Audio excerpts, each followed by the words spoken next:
Hey, friends. Welcome to the Angie Ambrosetti Show. Let her out to play. I'm Angie, your host, a teenage mom turned multi six-figure earner, married to the same man for nearly 40 years. I'm a homeschooling mom of seven and totally unqualified, at least on paper, but wildly called by God. Remember, He doesn't call the qualified, He qualifies the called.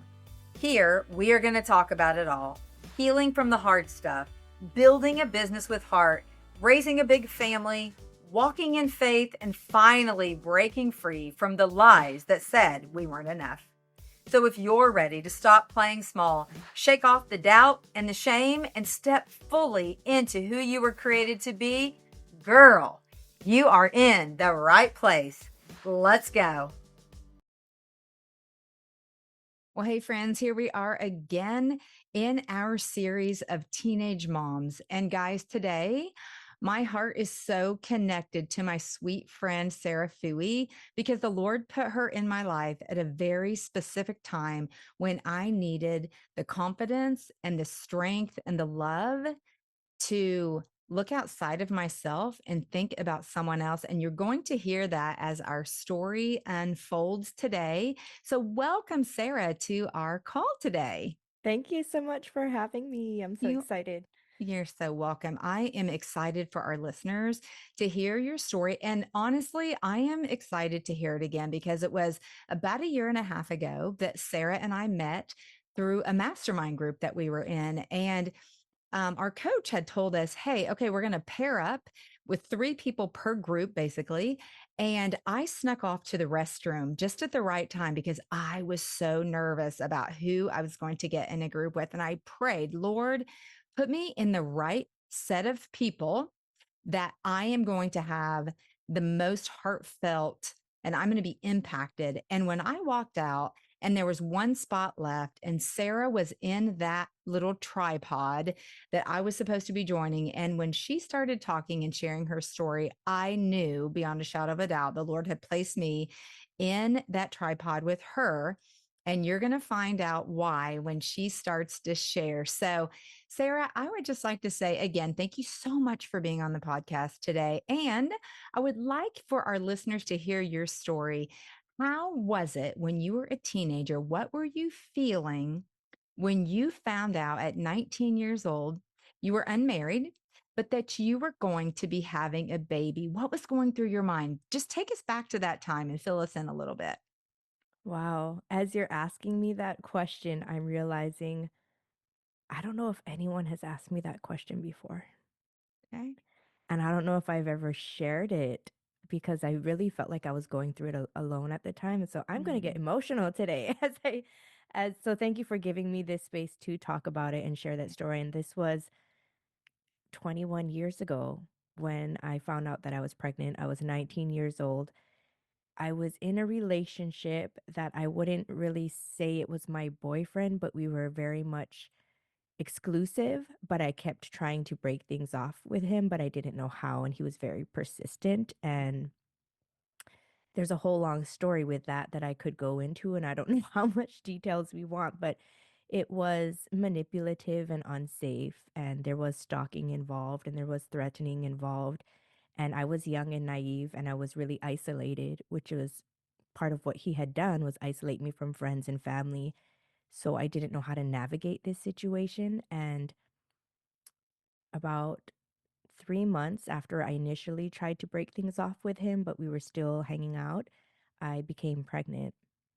And it was a really terrifying time for me, I think, because I was kind of lost in life in general. And I knew I had not been living true to who I am. I was raised very religious. I had stopped going to church. I was partying. I was doing drugs. I was going to college still and working some, but just living a much different lifestyle than is aligned with who I really am and the values I was raised with. mhm, And so being so lost, um, it was terrifying. But in going through this experience, what's interesting to me is that I know that becoming pregnant was a gift because I remember I had this mini little New Testament scripture, sitting on the windowsill of my room, and I had a couch under the windowsill, sorry. And I think someone had handed it out to me at like a county fair or something like that, and I had just started to thumb through it and read it every now and then. Mhm. And I remember reading something and realizing like I need to change my lifestyle and I need to stop drinking and stop smoking and doing these things that I want to quit and want to change. But I didn't know how. And it was like a daily thing and it was a social thing and it was such a big part of my social circle. And so I felt really trapped. And I remember having a prayer about asking for help to stop. And it was shortly after that that I became pregnant. So I always say, be careful what you pray for, because it was in that I had to stop drinking, I had to stop Right. smoking weed or whatever else was going on, and take care of my body, and it forced me to change my lifestyle immediately and even Yeah. withdraw from the social circles that I was in. And so, yes, it was scary and terrifying, but at the same time I also knew, oh, this is God answering my prayer. Right. In an Right. unexpected way, right? But Yes. um it was very isolating because it wasn't a real relationship. I hadn't wanted to be in a relationship with him. It was a friend that had evolved to more, and I kept trying to break it off. And so nobody a lot of my old friends, girlfriends didn't know that I was in this situation with him. Mhm. And I had made choices that isolated me from my family, and I think my own shame about my lifestyle led me to isolate from my family, so I didn't really feel like I had anyone to talk to about what I was going through. But I do remember telling my mom, I was like, "Well, I gotta tell my mom because I don't know what to do in this situation." Like, Yeah. 19, you're still a kid, and I'm living at home. And I remember I had to go to work that night, and it was like 5 minutes before I had to leave with work. I remember sitting at the kitchen table and telling my mom, "I have something to tell you." And I told her I'm pregnant. And her first question to me was, "Well, what do you think you want to do?" And my only response to her was, "Well, I know I'm not going to get an abortion." And she's like, "Okay." And then I was like, "Hey, I got to go work. Bye." Yeah. And I was like, I timed it because I was just like so uncomfortable. I didn't have this open talking relationship with her. And so Mhm. there was a lot of fear of like this little kid getting in trouble. And she responded very calmly. And my parents had been through it before. My oldest sister, 9 years older than me, was a teenage mom, and she was 16 when she got pregnant, and she Yeah. raised her son. And so I guess for my parents, they're like, well, we've been through this before, and Sarah's older, and we'll figure it out. Right. And so her response was fairly calm. But for me, I just knew that, I guess, and no judgment I have so many loved ones who have gone through abortions because they felt that was their only option. And I have Mm. no judgment, only love towards them. But for me personally, I just knew that wasn't an option for me. Mhm. And so I just had to figure out, okay, well, how am I going to handle this situation? Um, I Is that answer your question? Yeah, How it yeah. felt. Yeah. So did your mom like did she ask cuz you said that nobody really knew that you were in this intimate relationship with with the baby dad.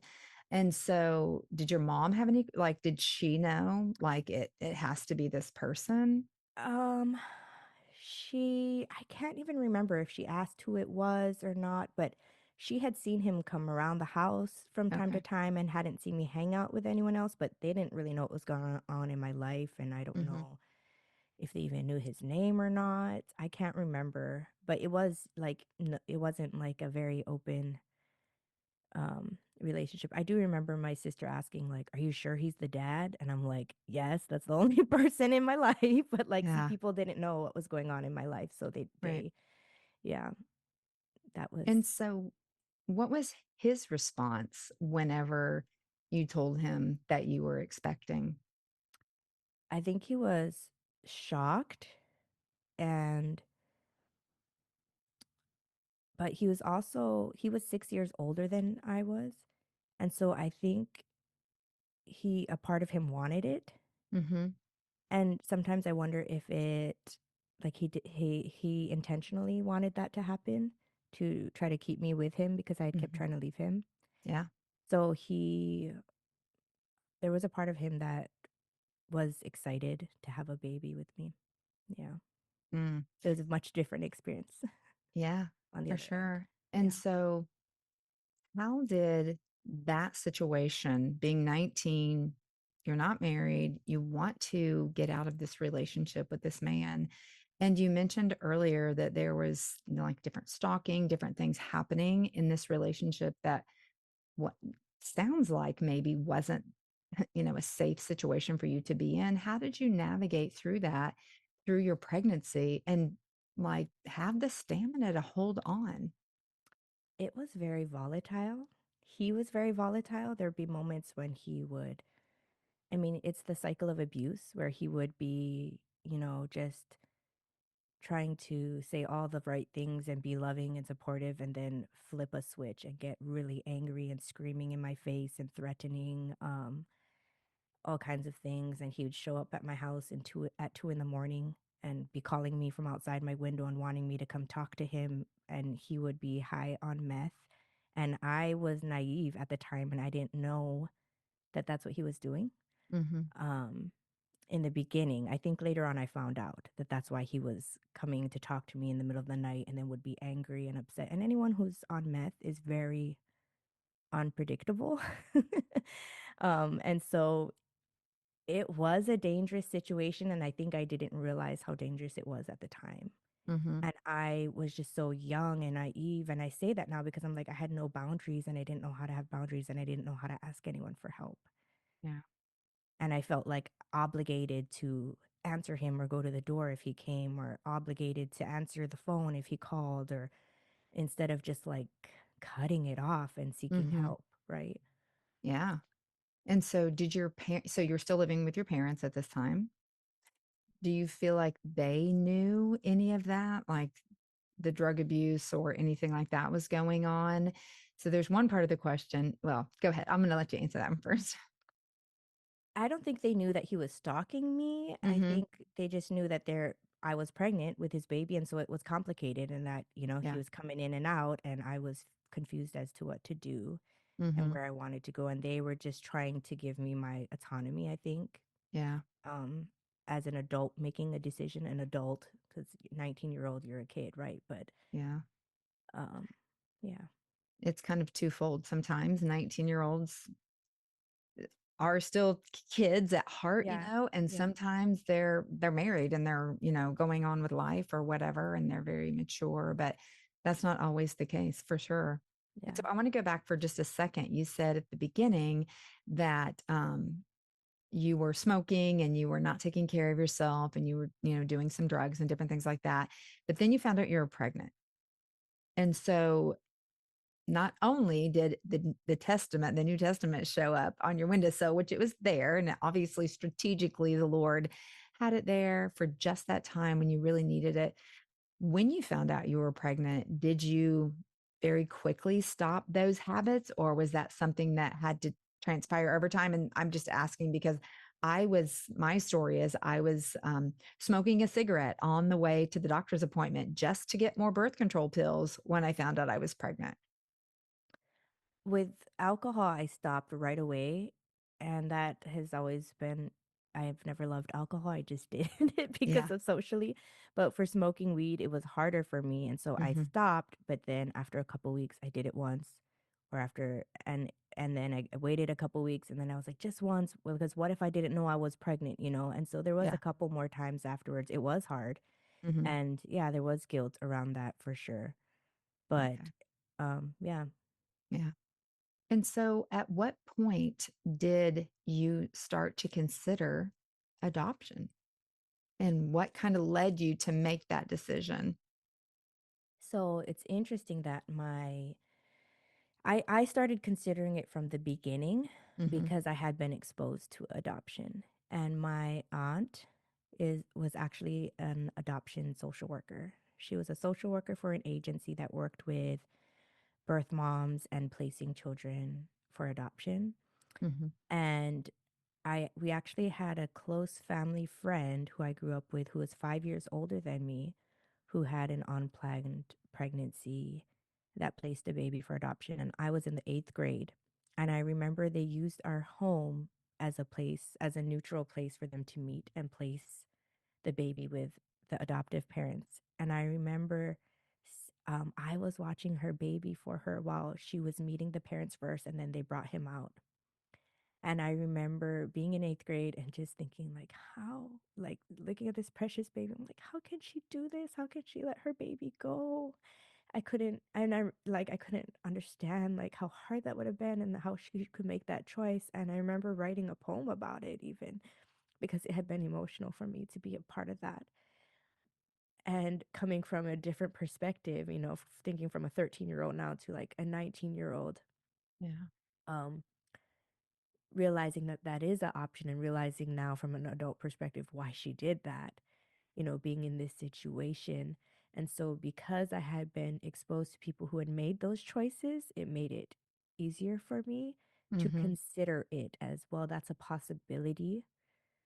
Um, but it was really scary. And so I said, I'm thinking about it. It wasn't sure. But in my mind, I kept going back and forth because it was so hard to really commit to that because I think the scariest part was like the idea of strangers raising my kids and trusting someone else I didn't know at all. Like, who's to say they would do a better job? That was the Yeah. scariest part for sure. Right.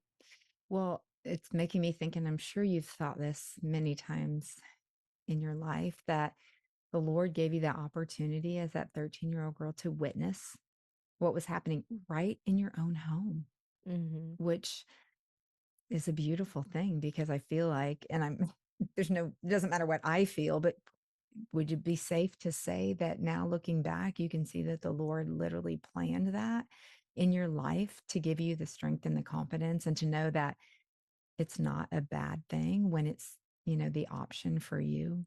Absolutely. I have definitely thought of that. And I also have thought of that friend, that love and gratitude I felt for her Hmm. for making that brave decision, um, unknowingly, without knowing how it would affect my life. Hmm. And so, yes, I definitely think that it was divinely orchestrated. Yeah. And that also helps me to accept that I was supposed to get pregnant and have this child and bring him to earth because that was foreordained by, Yeah. it had been set up for me to be prepared to make that decision, right? Hmm. Yes, I love that.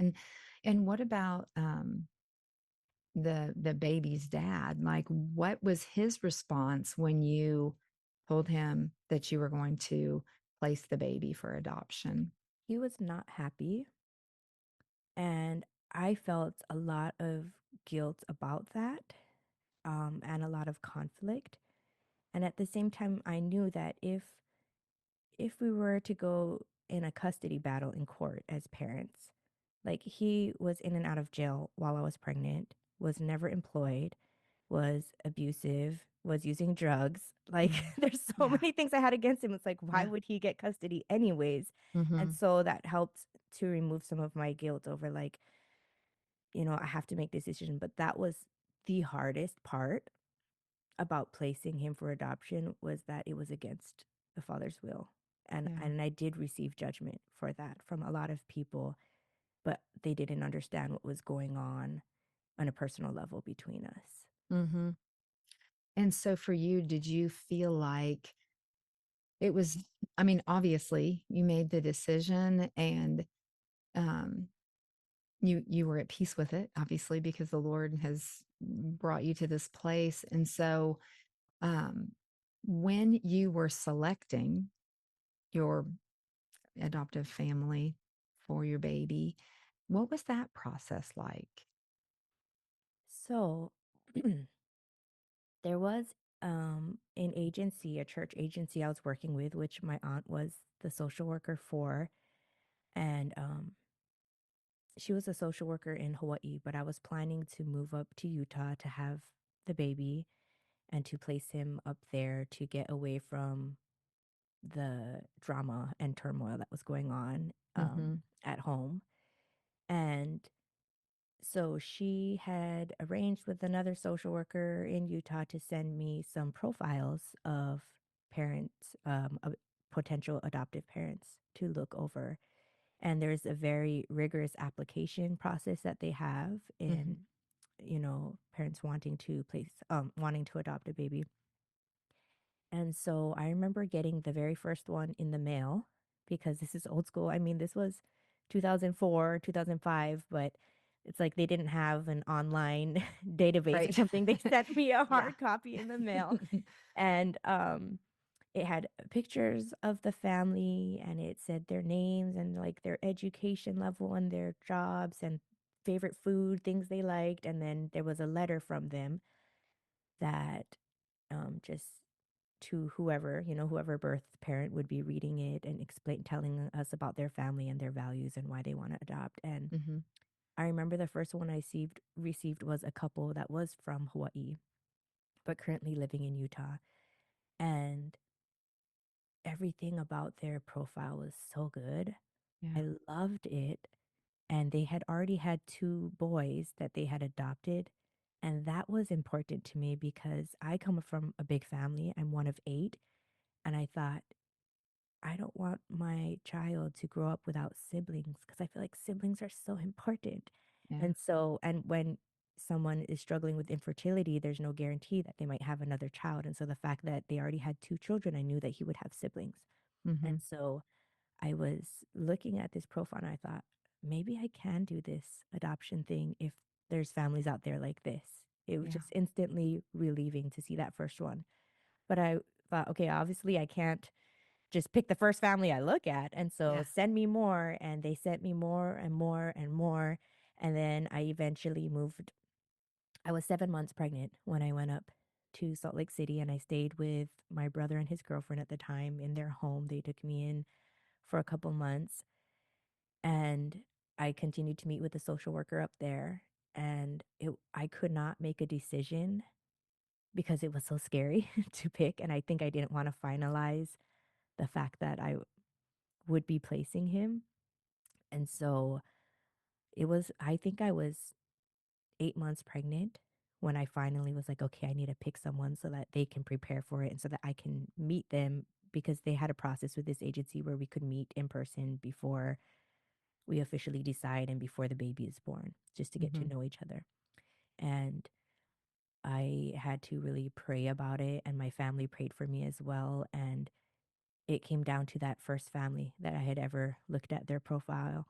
And looking back now in retrospect, because of the relationship I have with them, I was like, there is no other way anyone else compared to them. It's like so Mhm. obvious that it was them. But I thought how amazing that um, they were the first one that I got to see. And it's actually a really beautiful story because his mother, they had adopted two children, but they were trying in vitro and she had gotten pregnant and got really excited and then she miscarried right around the time that I got pregnant. And so when she found out this girl from Hawaii had a baby and when the due date was and how it aligned with what the baby they would have had, they knew Mhm. that that this was supposed to be theirs, but of course they can't force me to to know that myself, right? Right. But in retrospect now I just know like this was God's way of sending him to his family that he was always supposed to be with, right? Mm. Yeah. Yeah. So tell us, what was it like the first time that you met in person with the adoptive family? I can't even remember, man. It was I remember being so nervous because I really was a kid. Yeah.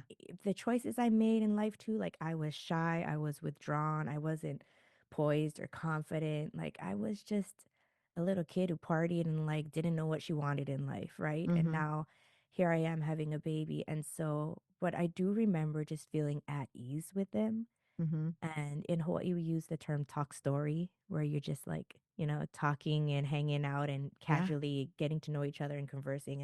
And that's what it felt like. We were just talking story and just like making connections of people we knew. And I think the mother had known my cousin and my brother, my older brother and cousin, who are a bit older than me, like 11. Uh-huh. 12 years older than me, that from college. And so we had a connection there, and they just it just felt really comfortable. Yeah. It seems Um like that would be more confirmation that they yeah. knew your brother, Yeah. they knew Yeah. family members. It Yeah. probably did it give you more of a sense of like connection with them in some way?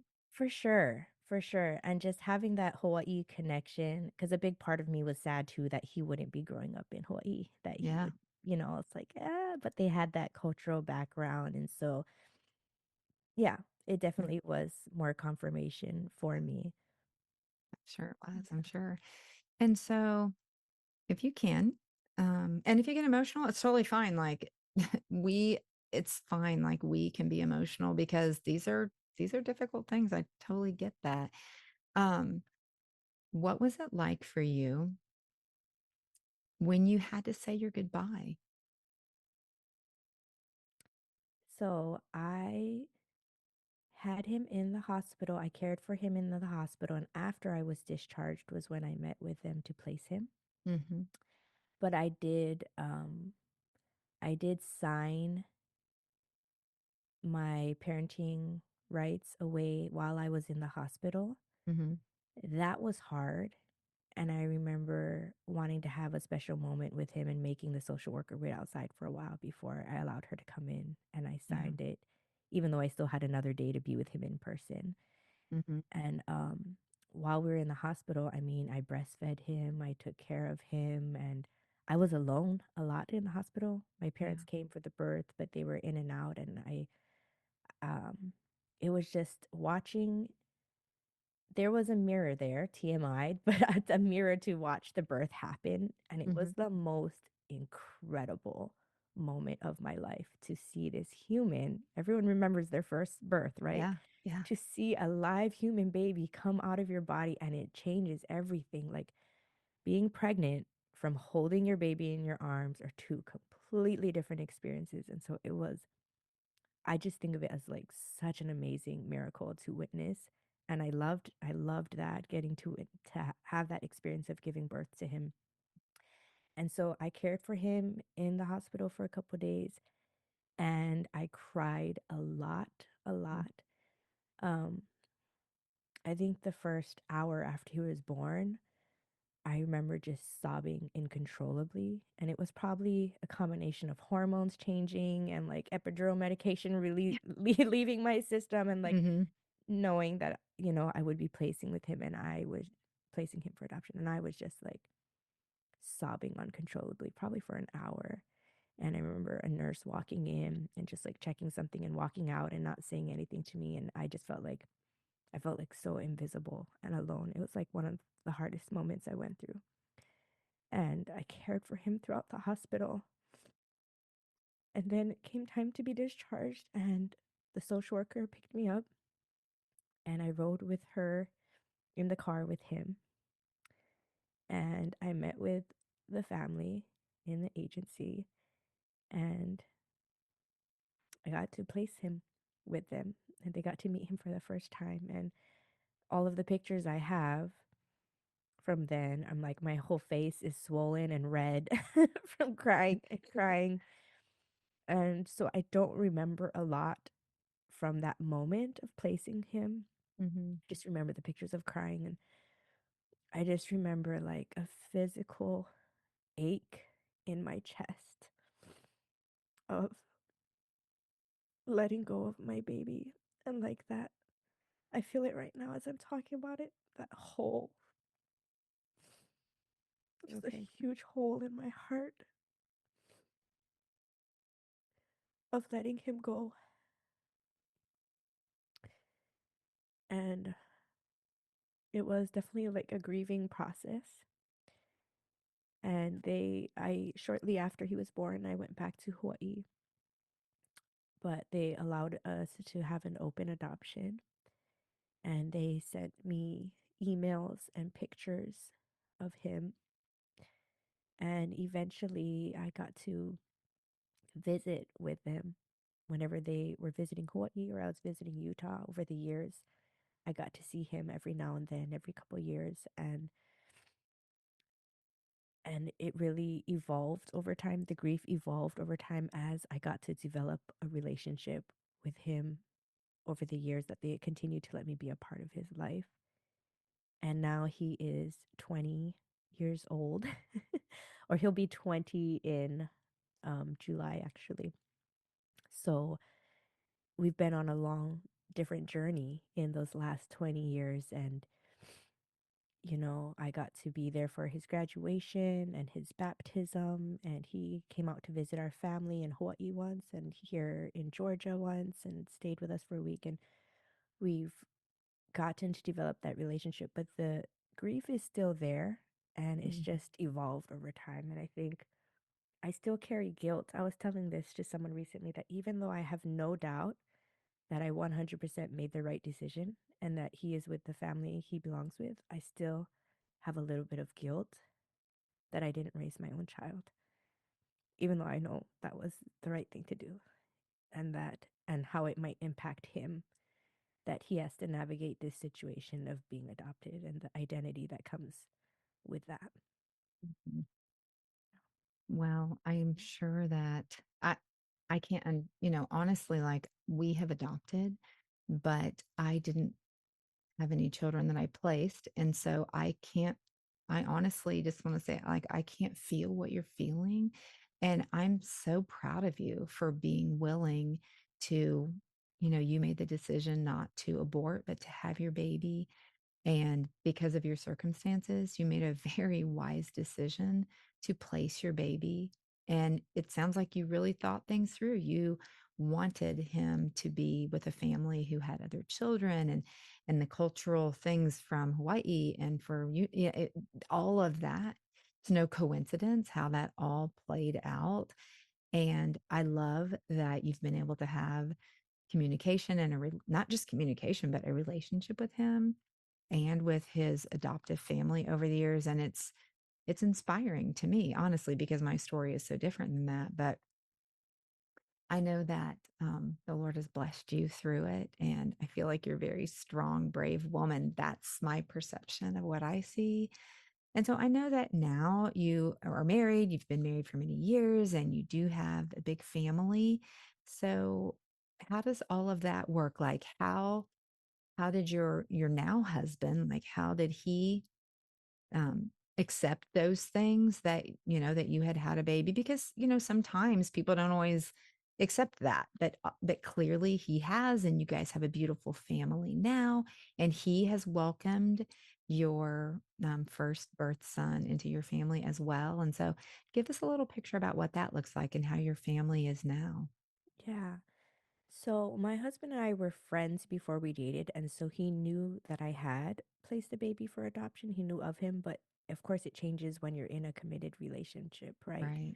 And I think there was some insecurities about, me having had a child with someone else, and also because he wasn't a part of our daily lives, then it was harder for him to process, or it was a different thing of navigating. Instead of if he was there raising this kid with me every day, of course you're going to develop this relationship and get over it. But Hmm. because he didn't have that, I think there was some navigating his own insecurities, but he was always very loving to him and open to, spending time with him and his adoptive family, because his parents are like my family too. I feel like they're good friends and they're such loving people that I think a lot of people feel that way about them. I don't know that I'm necessarily special, but they're just such incredible people that I'm like, I want to hang out with your parents just because I miss them and I want to see how they're doing. I love them. But so my husband was always cool about going to visit them and spend time with them. And when we were living in Hawaii for quite a while through my birth son's adolescence, Hmm. and so we didn't see him as often, but his parents sent him down to Hawaii when we were visiting there. He actually went with other family friends, but he wanted to hang out with us, and he stayed with us for a week. And I actually had to work a lot. And so my husband was taking him and the other kids sightseeing around Hawaii, and just, he's always been eh, um, able to treat him that way. And he recognizes that, this is like a biological sibling of our children, even if Yeah. it's complicated. And so it's just really expanding our definition of family. And Hmm. my or his adoptive parents have worded it well that they were introducing, the family and everyone at his graduation party. And they said, when we adopted Ben, we also adopted Sarah as a part of our family because she's been a part of our family throughout the years. And Mm-hmm. that's how I feel. It's just like we've, you know, all become a big extension of family. Yeah. Yeah, it sounds like it. I love that. So, what would you say to any young girl that's watching, or a mom that's watching that has a young girl that's expecting, a daughter that's expecting, who's facing this unplanned pregnancy and feeling so overwhelmed by what choice do I make? It's such a personal journey, and only you are going to know the best decision for yourself. So Hmm. I would advise them to not let all of the voices of everyone else's judgments and advice and shoulds determine their decision, because it's such a big decision that you will Hmm. live with forever, that you have to know you're making it because you know it's the right decision. And for my older sister, she was 16 and gave birth at 17, and it was absolutely right for her to raise her son. And she did a beautiful job raising an amazing young man. And for me, I was 20 when I gave birth, and it was absolutely right for me to place my son for adoption so that I could live a safer life and be Hmm. out of an abusive cycle, and so that he could live a much different lifestyle with the stable family that he was given. And so the decision is so different for everyone, but I do want women to know that if you are feeling terrified to that, if you're having mixed feelings about abortion and you're not sure if that's the right thing for you, that there is another option. Because I think a lot of people don't realize Yeah. that that's even an option for them. And I'm not saying it's easy, because carrying him the whole 9 months and the judgment that comes along with it and the decisions you have to make is incredibly difficult. And Hmm. looking back at it now, I have no regrets. And so I want other women in this situation to make a decision that they have no regrets about, and to know that this is an option, and to seek educating yourself about it in case this might be the right thing for you. And there are so many amazing couples out there who make incredible parents who are struggling with infertility, and to be able to bless them with a baby was such a gift to me, to know that I could do that for them when I have no problem getting pregnant. I've Yeah. birthed 6 children now. And so um, to just know that that option is out there. Yeah. Yeah. Yes, absolutely. And so now, as a mom of five, looking back, I think this is kind of a silly question, but I'm going to ask it anyways. How specifically do you see God's hand through all of this? Because as your story has unfolded, as we've been talking, so many little God winks or such a time as this moments have literally shown up in your story that you've just shared with us. Yeah. Oh, and it even extends further, right? But I'll share this story. It's a cool story. So I have a coaching client who is actually one of his first cousins. Her father is the brother of his adoptive father. And so she grew up with him as a first cousin, but she's, Mhm. older than him. And I just connected with her as an adult, and she got to be part of my coaching, and she told me something that blew my mind. And she said when she was very young, her father had passed away, and it was the year before my son was born, and she had a dream of her dad holding a baby, and her dad said, "This is Doug's baby," which is his adoptive father. And she was she was like an 8-year-old at the time. And that would have been when I was pregnant. And so she had had a dream of her father that had passed away, carrying this baby. And now, years later, we have reconnected, and I'm coaching and helping her. And I'm like, this runs so much deeper than we realize. Like, God is in every detail of our lives in such an expansive way when we allow Him to be there, and we allow him to guide us, and we trust. They always say trust the process, right? Trust the Yeah. intuition, trust the nudges, because I was supposed to be connected with this family, and I'm supposed to be connected with her now and helping her in her life. And she was connected to me back then, not knowing she was dreaming about this baby that was supposed to be in their family. And so there's just so many connections. But it, I believe for my own personal journey, there's no way you can go through something that difficult and not be transformed by it. And it has strengthened my spirituality in major ways. And it's because when I had first found out I was pregnant and I was really struggling, I remember that I had not prayed in a very long time, except for that one time asking help to quit, and then Yeah. look what happened. Yes. But I remember I was lying in bed one night and I thought, maybe I'll say a prayer as I'm going to sleep. And I got this impression, no, get on your knees and pray. And I was like, oh, I'm tired. But I got on my knees and I prayed. And I think I was just pleading to God, just not knowing what to do. And I had a moment where I felt his love surround me in such a strong and physical way that, like, I physically, tangibly felt this love just envelop me. Yeah. And it was pure and it was light and it was so strong that I was just sobbing.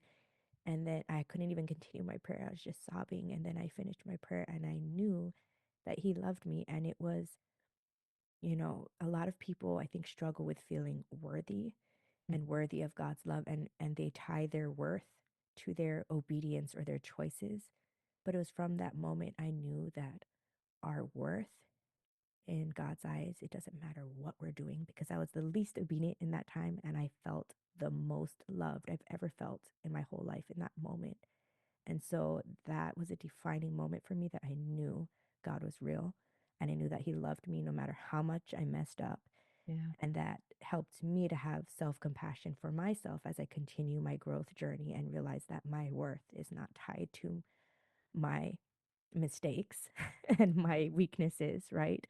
And then also just going through the difficulty of worrying about people's judgments and what they think, and trusting my own inner knowing in spite of what everyone else might be thinking or judging me for, Yeah. and having to be so convicted in that has helped me to continue to trust my inner knowing and to have the courage to make the right decision that I feel is coming as inspiration from God, instead of worrying about all the other logistics or judgments of other people. And so those are two ways that it has um, hugely impacted the course of Yeah. my life, for sure. I love that. And, you know, it's interesting how the Lord, he is so gracious. And even in difficult times that we face, he shows up in some of the most impactful ways, especially when we think, would he be listening to me right now? Because I'm in this situation or I'm in that situation. And yet he has the strength, the power, the sovereignty to love us in spite of what we're doing. And it's such a beautiful picture of his love, how he encompasses us because he loved us first, And which a I think is reminder of how much he loves everyone when we feel like we want to judge others for where they're at. But I'm like, if he could love me in that place, he loves that other person over there just as much too. And that's a good right. reminder for me. Yeah. Yeah. And he doesn't love us based on our merits, right? Yeah. Yeah. Because that's, I know sometimes I think back to my own journey when I was living with my now husband and got pregnant and all the things, and how could God ever bless that? And yet he's blessed it 100-fold. And he Mm. obviously has blessed you 100-fold as well. And I love that. And I am so thrilled that you have this relationship with your oldest son. I just think that's such a beautiful thing. So thank you for sharing your journey with us today. Thank you for the hard things that you were able to share, because I believe that this podcast is going to be aired for a specific purpose, for a specific person who definitely needs to hear your story. And so Would you tell us how we would be able to, if there's anyone listening, or no, I'm not going to say anyone, whoever is listening, because I believe that someone's listening that needs to connect with you, that needs to hear your story more than what was shared today, that maybe you can give them the encouragement and the strength and just pour some love into them. How could someone connect with you today, Sarah? The easiest way to find me is on Instagram. I'm at Sarah Fui Coaching, and I can send you the link to put in the show notes. Okay. Sarah Fui Coaching, and you can follow me and DM me. You could also send me an email if it's more personal and you want to reach out that way. My email is sarah@sarahfui.com, and I can also leave that with you as well. Perfect. We will drop those things in the show notes. So just feel a big, like, I just want to hug you through the screen. I know we're not that far apart, but anyways, thank you again, my friend, for taking time out of your busy schedule with all your babies to jump on this call and be able to share your story and love people enough to share it, because I believe, like I said, there's someone listening who needs to hear this story. So I love you, my friend, and I appreciate you so much. I love you too. Thank you Okay, for giving me this space to share my absolutely. story. Absolutely. Thank you. That's it for today, friends. Thanks for tuning in with me today. I hope today's episode stirred your soul, sparked your faith, and reminded you that your story is far from over. Keep walking in freedom, keep showing up bold, and never forget, God doesn't call the qualified, He qualifies the called. Be sure to leave a review, subscribe, or share this podcast with a friend who needs to hear it as well. Until next time, keep letting her out to play, because the world needs your fire.